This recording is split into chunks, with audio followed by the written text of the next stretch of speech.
Assalamualaikum warahmatullahi wabarakatuh. Berjumpa lagi di channel kita Edi Prayitno, Menachem Ali Official, Geraha Mu'alaf dan Geraha Mu'alaf TV. Seperti biasa, setiap malam Jumat kita selalu hadir di tengah para pemirsa sekalian untuk kajian yang istimewa. Dan seperti biasa, malam hari ini saya masih ditemani oleh Ustadz Menachem Ali. Assalamualaikum Ustadz. Waalaikumsalam warahmatullahi wabarakatuh.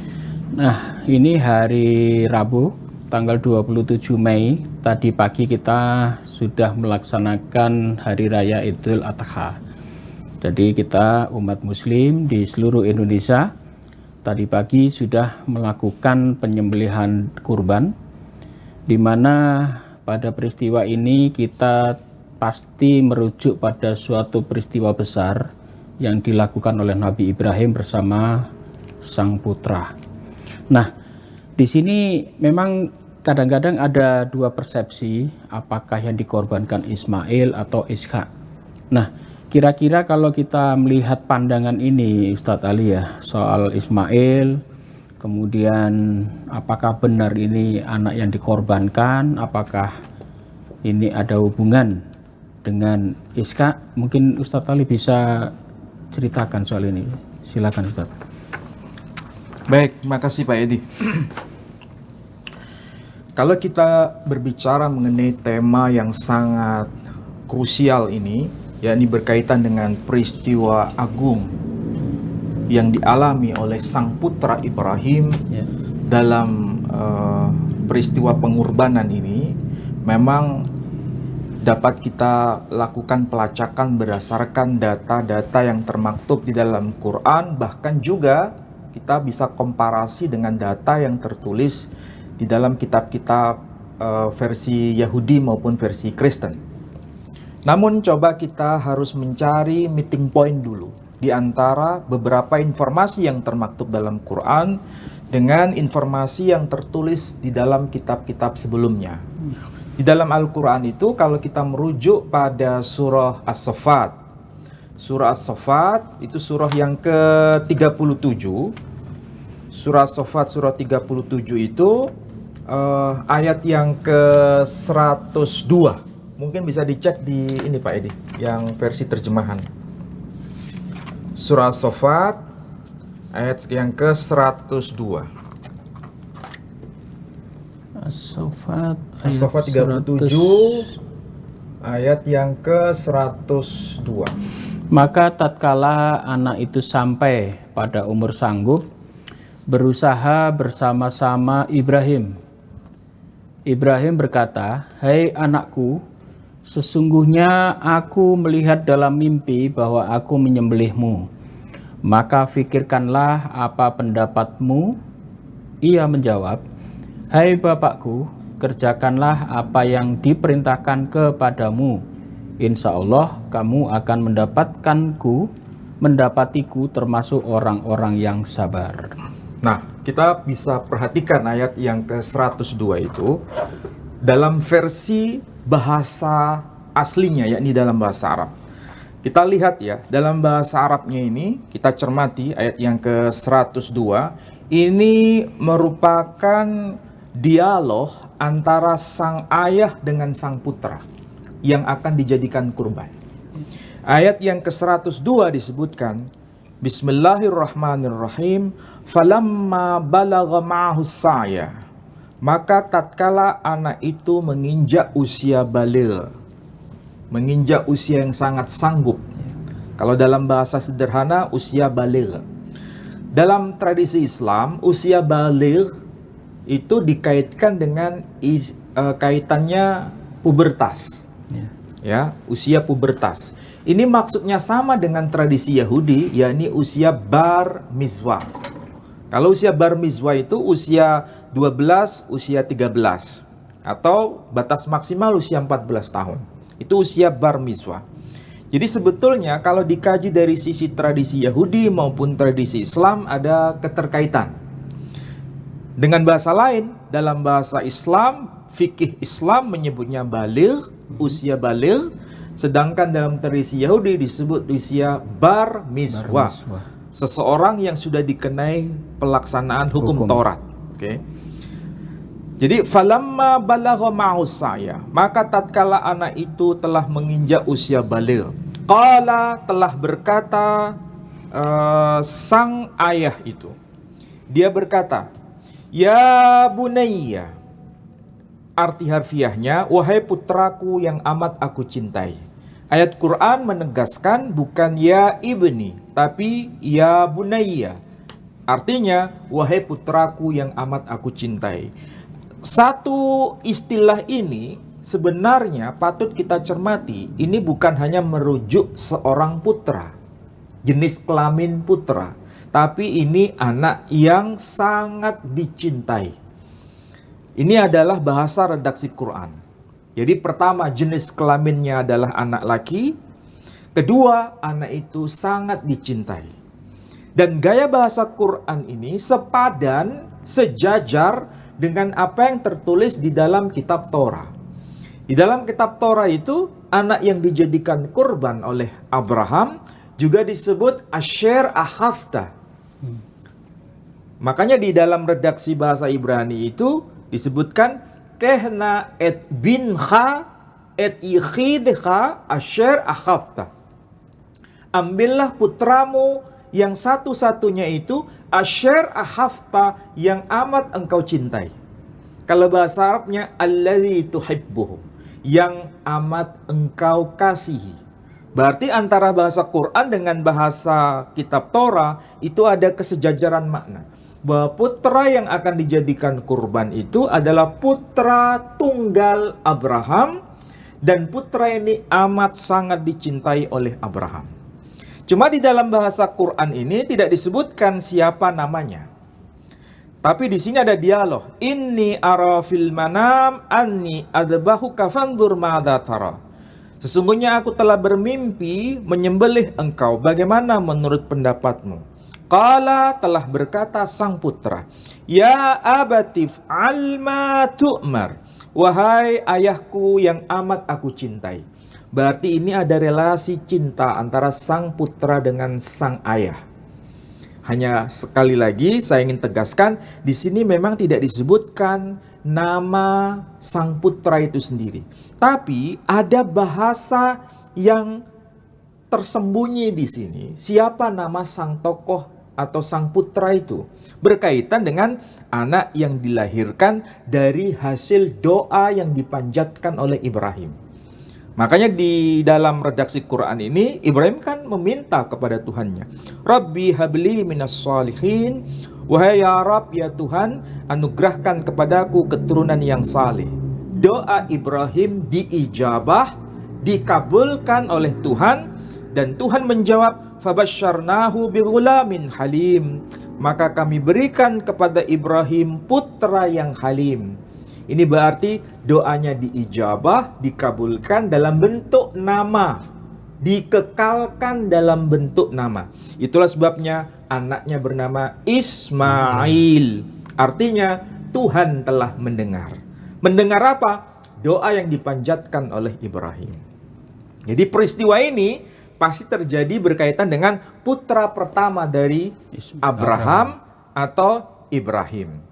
Nah, baru kemudian ayat yang ke-112 ada informasi tambahan, yakni wabasyarnahu bi ishaqa, maka kami berikan kabar gembira kepada Abraham tentang kelahiran Ishak sebagai apa? Nabiyyam minas salihin, sebagai seorang nabi dan dia di antara orang-orang yang salih.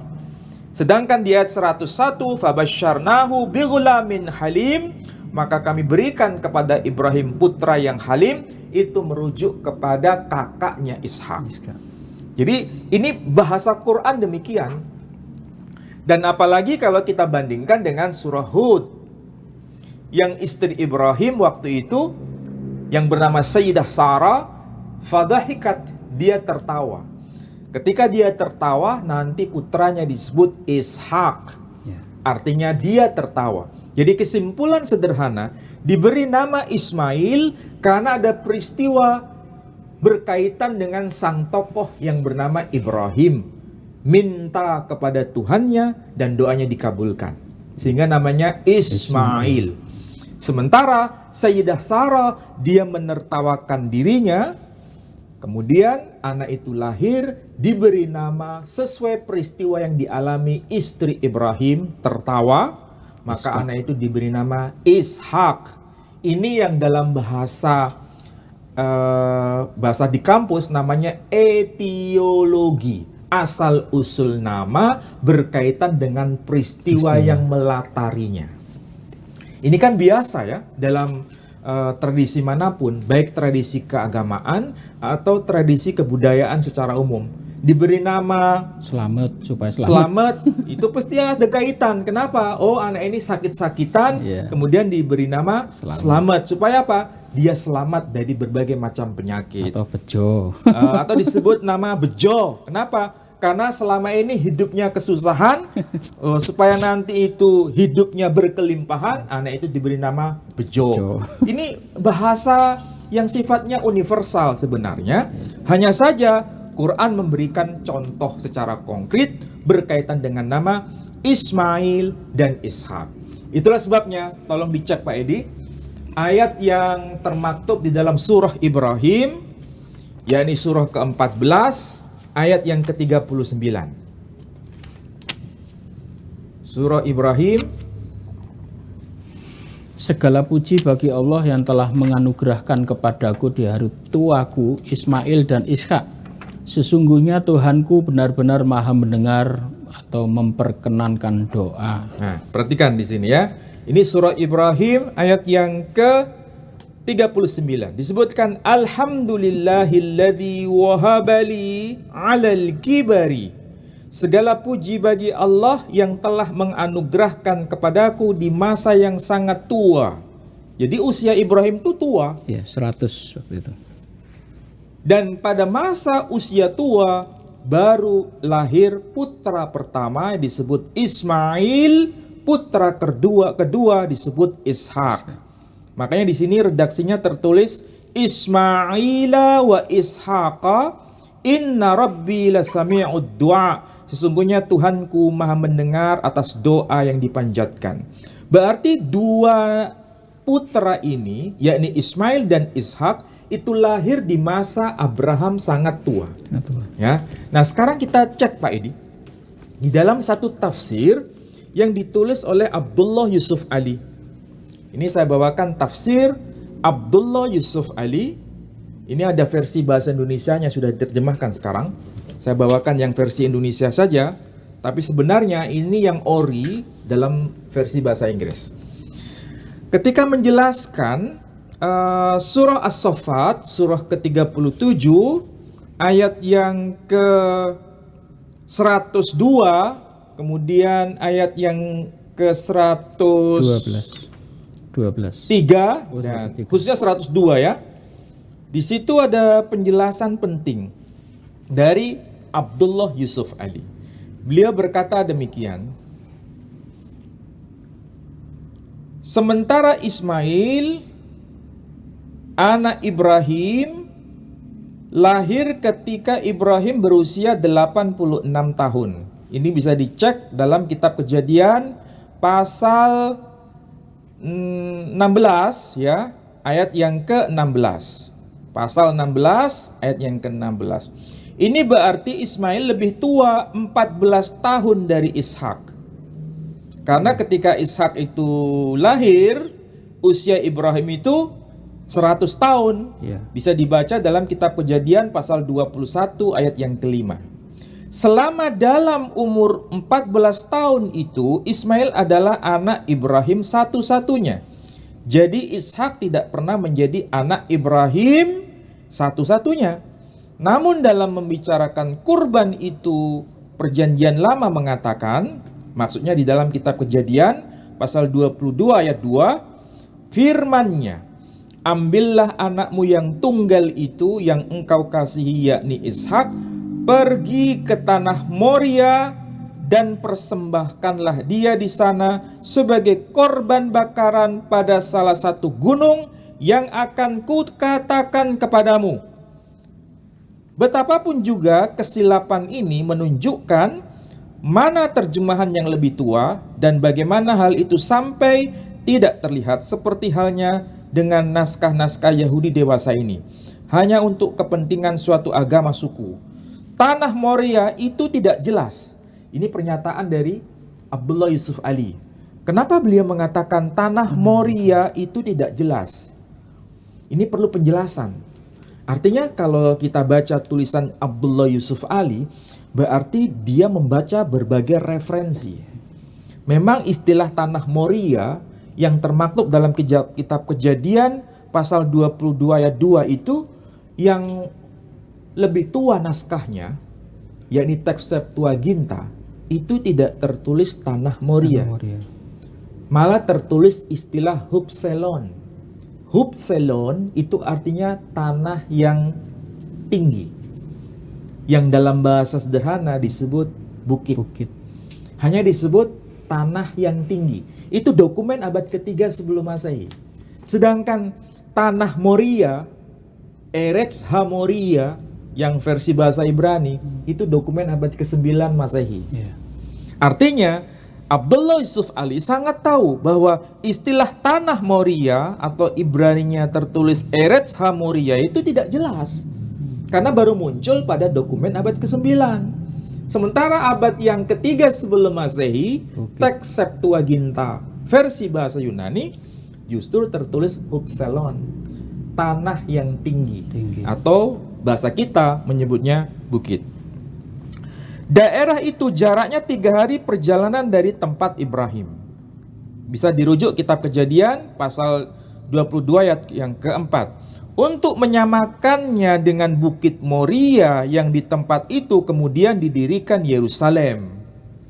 Tak ada bukti selain Bukit Marwa yang dalam tradisi Arab ada hubungannya dengan Ismail. Jadi memang tidak ada bukti berkaitan dengan keotentikan penggunaan istilah tanah Moria. Tapi yang justru lebih dapat divalidasi adalah istilah Marwa yang termaktub dalam dokumen abad ke-7 Masehi, dan itu tertulis di dalam Quran. Ini yang dimaksudkan oleh Abdullah Yusuf Ali. Dengan bahasa sederhana begini, Abdullah Yusuf Ali mengatakan kepada kita, dokumen yang paling otentik penggunaan istilah Bukit Marwa itu tercantum di dalam Quran abad ke-7 Masehi. Sedangkan Har HaMoria itu tercantum di dalam dokumen abad ke-9 Masehi. Sedangkan versi Samaritan menyebut Har HaMoreh. Itu dokumen abad belakangan juga, abad ke-9 Masehi. Artinya dokumen yang paling tua itu dokumen Islam. Iya, abad 7. Abad ke-7.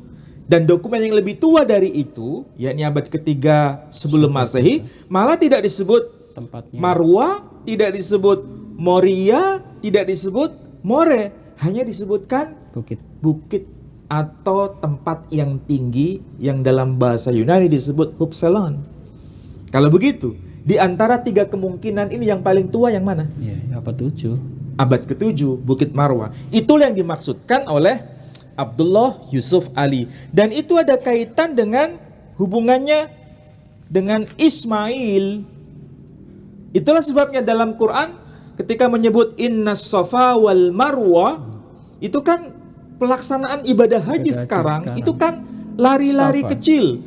Dari Sofa, Marwa, Marwa, Sofa, Sofa, Marwa. Dari seorang tokoh perempuan yakni Sayyidah Hajar alaihassalam untuk mendapatkan apa? Air. Dan itu sampai sekarang menjadi bagian dari pelaksanaan ritual ibadah haji. Dan kemarin kita bahas ternyata nama Zam-Zam juga ada di situ. Nah, ya, nanti kita validasi. Jadi memang tempat kurban Abraham ketika mau menyembelih putranya itu ada kaitan dengan kawasan luas yang disebut Eretz HaMarwa atau tanah Marwa. Yang kemudian kita hanya mengenal dengan sebutan Jabal Marwa atau Bukit Marwa. Itu bagian, bukan keseluruhan. Tapi kalau disebut keseluruhan kawasan itu disebut Eretz HaMarwa, tanah Marwa, yang di dalam bahasa Ibrani disebut Eretz Hamoria, Moria. tanah Moria, yang nanti Bukit Moria menjadi bagian dari kawasan luas itu. Ini sebetulnya tiga istilah tapi memiliki kesamaan perspektif mengenai kawasan tempat penyembelihan Abraham. Nah, itulah sebabnya Abdullah Yusuf Ali mengatakan di dalam catatan dari ayat 102 ini, dia berkata demikian, Pak Edi. Di mana mimpi itu terjadi? Ini pernyataan dari Abdullah Yusuf Ali. Ketika ayat Quran mengatakan inni ara fil manam. Ini kan mimpi Abraham. Di mana lokasinya itu? Dia berkata, kalangan muslimin berpendapat kejadian itu di Mekah atau di dekatnya. Ada pula yang berpendapat di lembah Mina, 6 mil utara Mekah. Di tempat ini diadakan kurban sebagai peringatan yang biasa diadakan sebagai salah satu upacara ibadah haji pada tanggal 9 Dzulhijjah, yakni Idul Adha, dalam memperingati pengorbanan Ibrahim dan Ismail. Ada pula yang berpendapat bahwa tempat asal berkurban itu dekat Bukit Marwah, pasangan Bukit Safa, yang dihubungkan dengan Ismail semasa kecil. Jadi sebetulnya apa yang dikatakan oleh Abdullah Yusuf Ali tidak menutup kemungkinan, tidak menutup argumentasi yang ada kaitan Bukit Marwah sebagai kawasan di mana Ismail dikurbankan. Dan ini beliau menuliskan dalam catatan kaki. Dan uniknya ini dihubungkan dengan Ismail semasa kecil. Nah, kalau dihubungkan dengan Ismail semasa kecil, ini kaitannya dengan apa? Kaitannya dengan sa'i antara Sofa dan Marwah. Dan ini ada kaitan juga seperti yang kemarin saya jelaskan, memang ada penegasan dari tradisi Yahudi, ya kan? Berkaitan dengan Zam-Zam yang tadi disampaikan oleh Pak Edi. Ini saya bawakan dokumen terbaru, Pak Edi, yang kemarin pertemuan kita pekan yang lalu tidak saya bawa. Tapi ini adalah dokumen tambahan. Ini yang disebut Rabbeinu Bahye Al-Hattora. Ini penjelasan dari Rabbi Bahye ben Asher terkait mengenai Torah. Oke. Nah, di teks ini berkaitan dengan pembelajaran khusus mengenai apa? Midrash Rabbeinu Bahye. Midrash ya. Kalau sudah disebut Midrash, ini bukan main-main. Ini kalau dalam tradisi Islam sama dengan kitab tafsir. Kitab tafsir yang sangat muktabar di kalangan tradisi Yahudi yang dikompilasi oleh Rabbeinu Bahye Al-Hamisha Khumsit Torah. Ya. Nah, sekarang saya coba cek dari ayat yang berkaitan dengan pembahasan. Mungkin bisa dicek di kitab versi Kristen, Pak Edi. Kitab Kejadian pasal 16 ayat yang ke-7. Lalu malaikat Tuhan menjumpainya dekat suatu mata air di padang gurun, yakni dekat mata air di jalan ke Sur. Terus Katanya, Hajar, hamba Sarai, dari manakah datangmu dan kemanakah pergimu? Jawabnya, aku lari meninggalkan Sarai nyonyaku. Lalu kata malaikat Tuhan itu kepadanya, kembalilah kepada nyonyamu, biarlah engkau ditindas di bawah kekuasaannya. Oke, langsung kemudian ayat yang ke-14, Pak Edi. Sebab itu 13 dulu. kemudian Hajar menamakan Tuhan yang telah berfirman kepadanya itu dengan sebutan engkaulah El Roi. Sebab katanya, bukankah di sini kulihat dia yang telah melihat aku? Sebab itu sumur tadi disebut orang sumur Lahai Roi, letaknya antara Kades dan Beret. Nah, sekarang bagaimana penjelasan Rabbeinu Bahye ben Asher? Beliau memberikan penegasan dengan kutipan ayat kitab Torah, yakni ungkapan lebe'er be'er laharoi. Jadi ayat yang berkaitan dengan sumur El Roi. El Roi atau Laharoi beliau menjelaskan di sini. Ini hurufnya lebih tegas seperti kemarin, cuma kemarin itu tidak pakai tanda nikudot, tidak ada tanda fathah, kasroh, dhammah kalau bahasa Arabnya. Di sini ada tanda nikudot. Disebutkan demikian.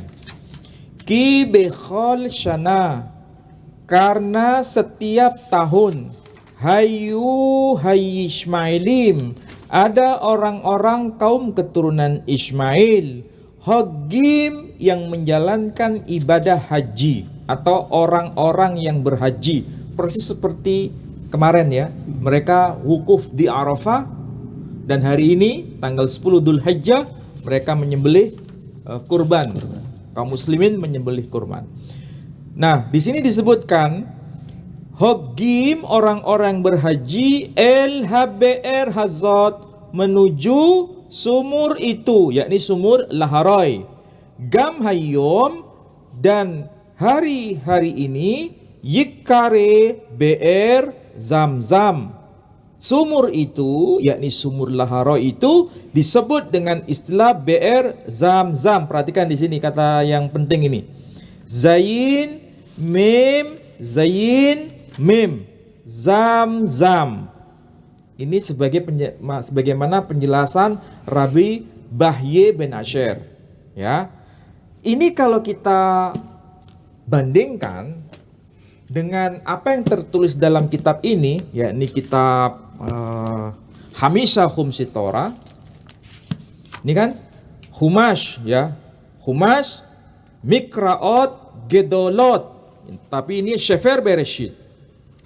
Dan kalau kita cermati di bagian ini, kita lihat ya, di bagian ayat yang sama, tapi bukan penjelasan dari Rabi Bahye bin Asher, tapi penjelasan dari Ibn Ezra.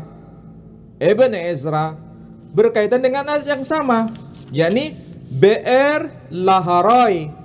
Kelihatan ya di situ. BR Laharoy. Nah, sekarang coba lihat di sini.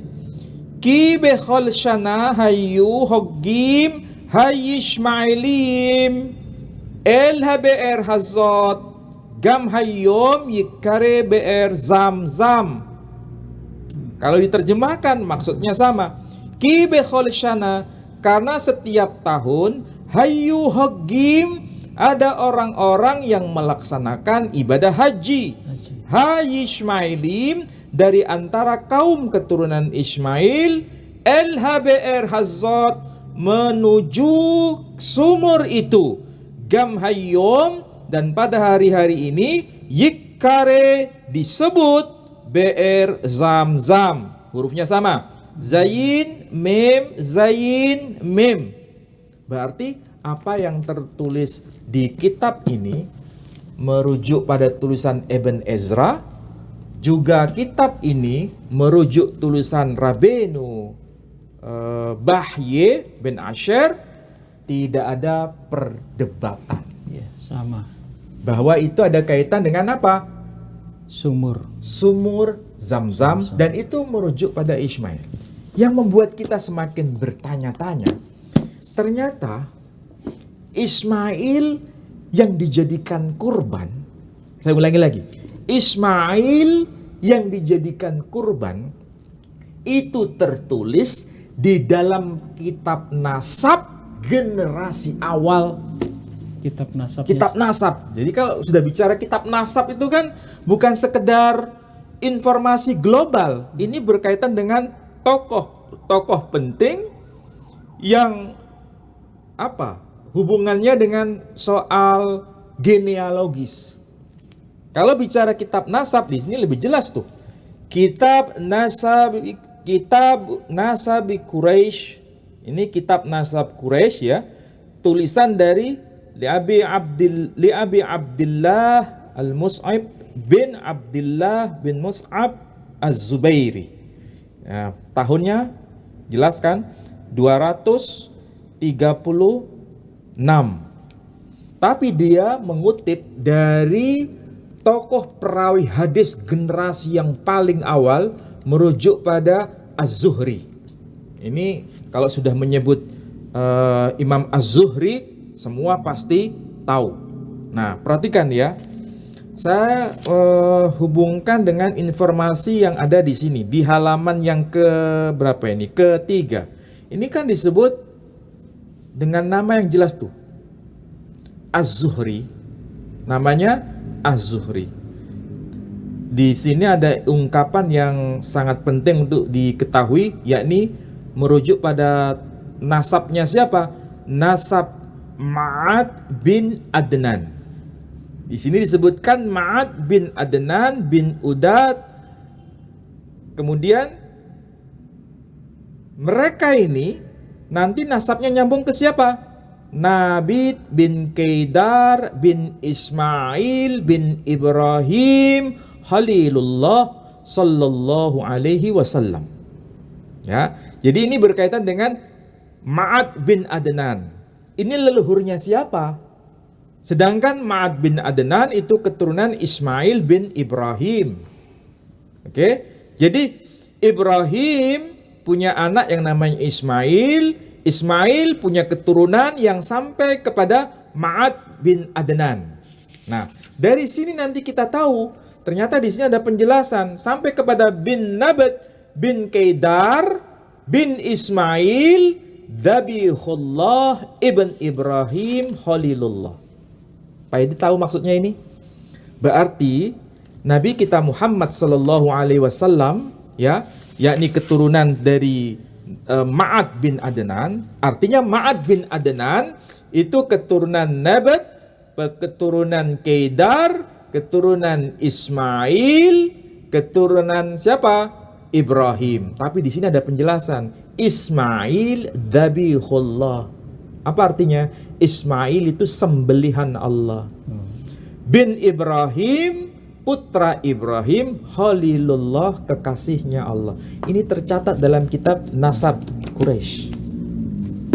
Berarti fix bahwa memang yang dikurbankan itu adalah Ismail. Karena disebutkan Ismail Dabihullah ibn Ibrahim Khalilullah. Maksudnya apa? Ismail itu sembelihan Allah. Sedangkan Ibrahim kekasihnya Allah.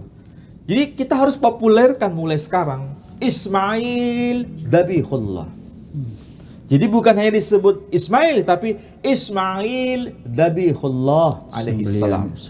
Sembelihan Allah. Itulah sebabnya kita melaksanakan ritual ibadah haji itu kaitannya dengan 3 tokoh kunci. Jadi siapa? 1, Ibrahim.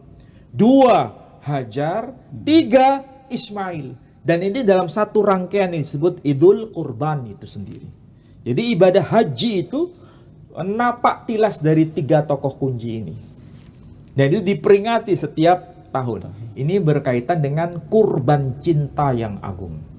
Jadi kalau kita merujuk pada kitab Perjanjian Lama, disebutkan nama Ishak, itu memang hanya tercantum di dalam kitab versi bahasa Ibrani. Dan itu dokumen abad ke-9.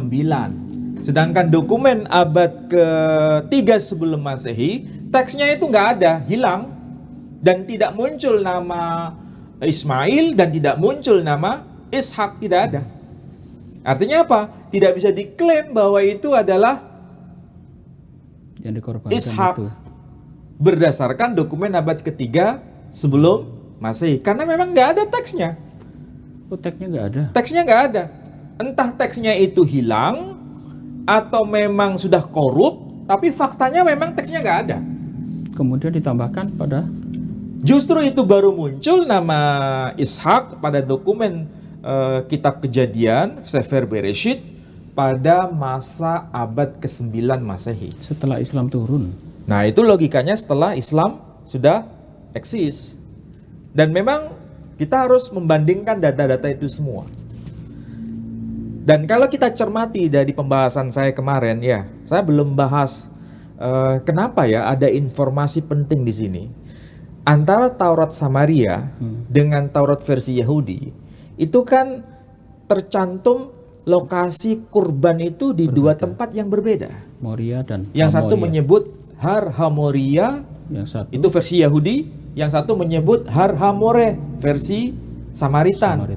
Tapi nama yang disebutkan dalam dokumen abad ke-9 itu merujuk pada satu tokoh yang sama, yakni Ishak. Iya. Ya kan? Tapi Dan dari sini kita bisa menganalisa, oh berarti orang-orang Yahudi dan orang-orang Samaria itu mengklaim diri mereka sebagai keturunan Ishak. Sehingga mereka ada kesamaan perspektif. Karena menyebutkan nama Ishak. Tapi pada saat yang sama ada politik redaksional karena mereka berbeda. Lokasinya itu. Itulah sebabnya lokasinya beda. Iya. Iya kan? Misalnya yang berkepentingan di Samaria ditaruh di Samaria, Ya. yang berkepentingan di Yahudi taruh di tempat. Nah, cerdas sekali Pak Edi. Tapi kenapa disebut nama Ishak? Karena mereka mengklaim Sama-sama sebagai Ishak, keturunan Ishak. Tapi masalahnya, saya tanya lagi. Selama ribuan tahun ketika Alkitab belum dikanonkan, atau kita lihat, kita tengok, kalau kata Bahasa teman Malaysia. kita Malaysia itu, kita tengok perjanjian lama itu apakah ada nama Ishak selain Ishak putra Abraham? Iya, enggak ada, cuma Tidak ada, satu kan? itu aja. Jadi kita justru bertanya-tanya di situ.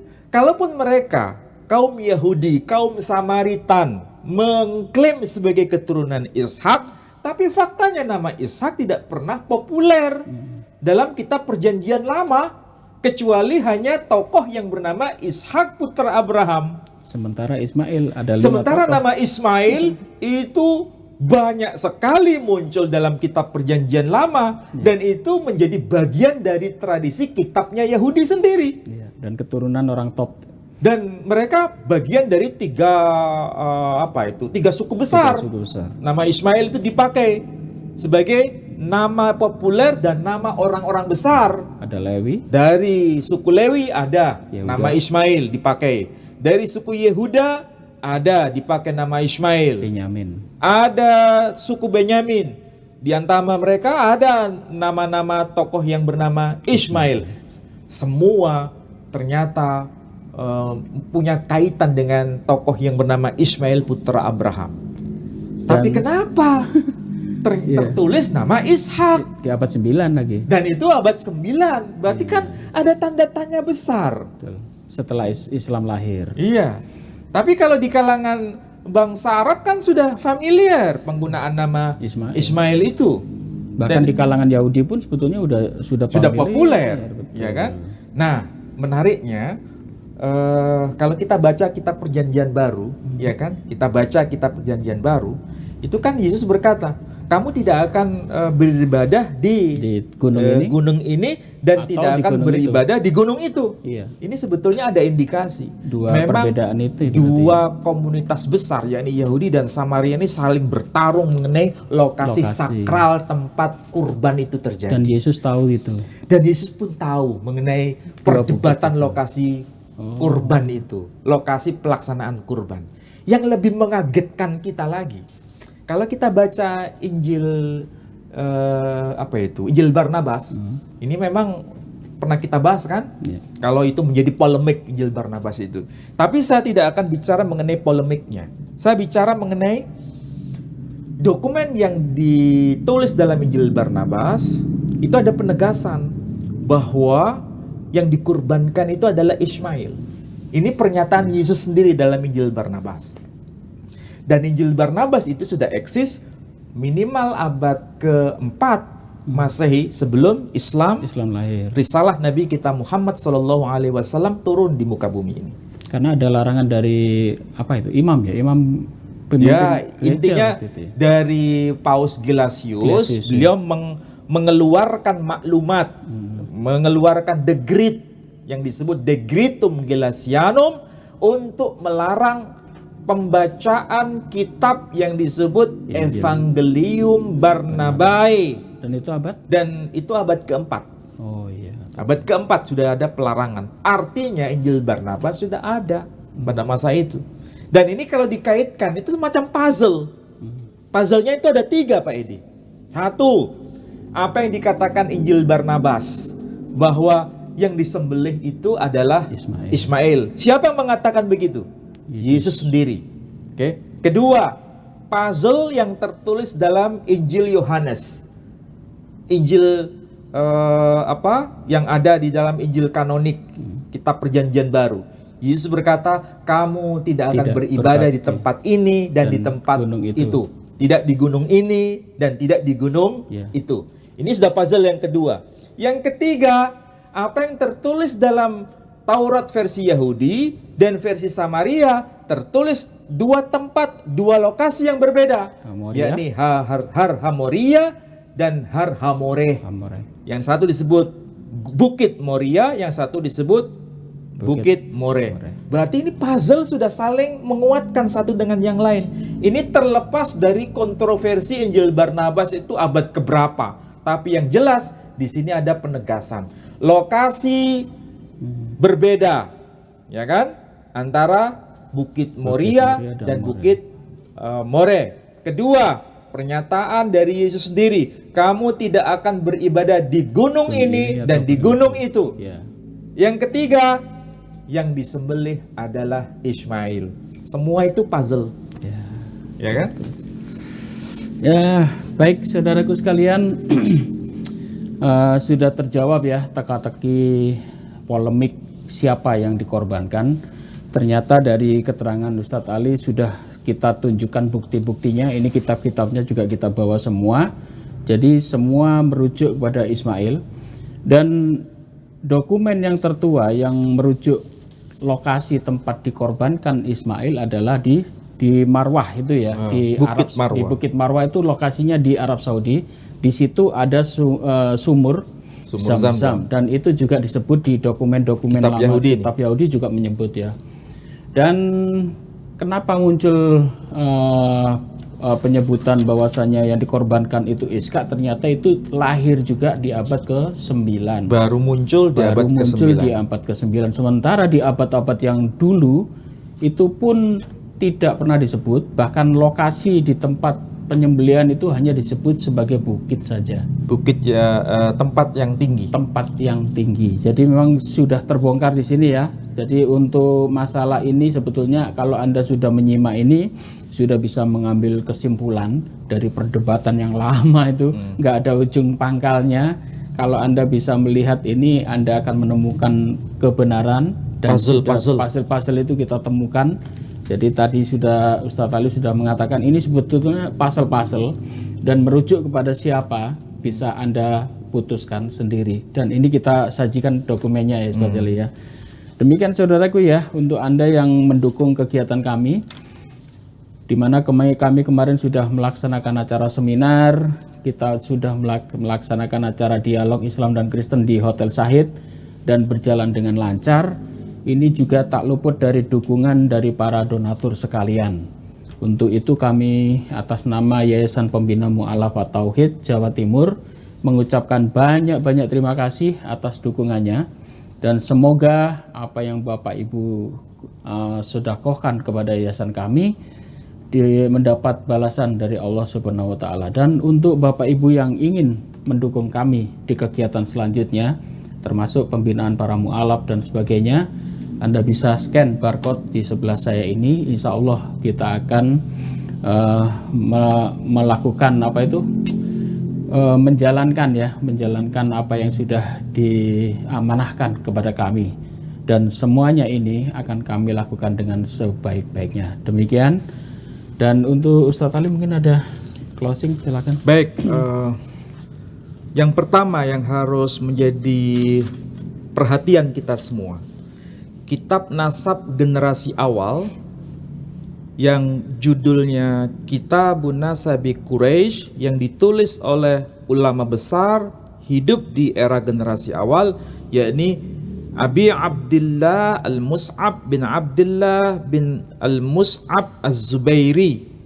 Beliau menegaskan bahwa Ma'ad bin Adnan, leluhur dari Nabi kita Muhammad SAW, dia adalah keturunan dari Kedar.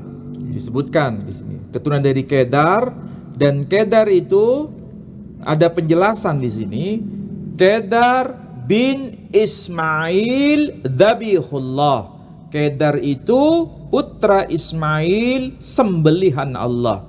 Ibn Ibrahim Khalilullah, putra dari Ibrahim, kekasihnya Allah. Jadi kitab nasab ini semakin mempertegas bahwa yang disembelih itu adalah Ismail putra Ibrahim, bukan Ishak putra Ibrahim. Itu pertama. Yang kedua, berkaitan dengan penjelasan dari Abdullah Yusuf Ali bahwa nama kawasan yang disebut Marwa itu lebih sharih, lebih tegas disebutkan sebagai dokumen yang paling awal. Dan itu ada kaitan dengan informasi Quran. Nama istilah Marwah. Dan nama istilah Moria itu menurut Abdullah Yusuf Ali tidak jelas. Karena memang itu baru muncul pada abad ke-9 Masehi. Sedangkan dokumen yang lebih kuno, yakni abad ke-3 sebelum Masehi, malah tidak disebutkan namanya. Hanya disebut tempat yang tinggi. Berarti jelas bahwa istilah Marwah itu lebih kuno karena memang ditulis lebih awal dibanding istilah Moria ataupun Moreh. Dan yang ketiga, tadi saya jelaskan ada puzzle yang saling menghubungkan. Dan itu ada 3 komponen puzzle gitu. Satu, yang ditulis dalam kitab perjanjian lama, yakni kata Moreh dan Moria itu diperdebatkan. Sampai hari ini belum tuntas. Oke. Yang kedua, apa yang disampaikan oleh Yesus dalam kitab perjanjian baru, mereka tidak akan beribadah di gunung ini, dan di gunung itu membuktikan bahwa pada masa Yesus itu berkarya di muka bumi ini, perdebatan lokasi kurban di antara Bani Israel itu belum tuntas dan belum selesai. Yang ketiga, apa yang dikatakan Yesus di dalam kitab Injil Barnabas menegaskan bahwa yang disembelih itu Ismail, semakin menguatkan bahwa tokoh Ismail adalah tokoh yang sangat populer. Dan itu didukung dalam kitab perjanjian lama. Nama Ismail begitu populer dan popularitasnya itu pasti ada sebab. Sebabnya salah satunya adalah bahwa dia mengagumi, dikagumi karena memang melaksanakan kurban bagi Tuhan. Nah, itu salah satu buktinya. Baik, demikian saudaraku sekalian. Jadi kalau Anda ingin terus mendapatkan jawaban-jawaban seperti ini, saksikan setiap malam Jumat kita akan membedah buku-buku ini, dan pasti Anda akan menemukan ilmu-ilmu yang baru dalam kajian kami. Demikian, nantikan pada malam Jumat yang akan datang. Demikian, mohon maaf jika ada salah kata. Wabillahi taufiq wal hidayah. Wassalamualaikum warahmatullahi wabarakatuh. Waalaikumsalam warahmatullahi wabarakatuh.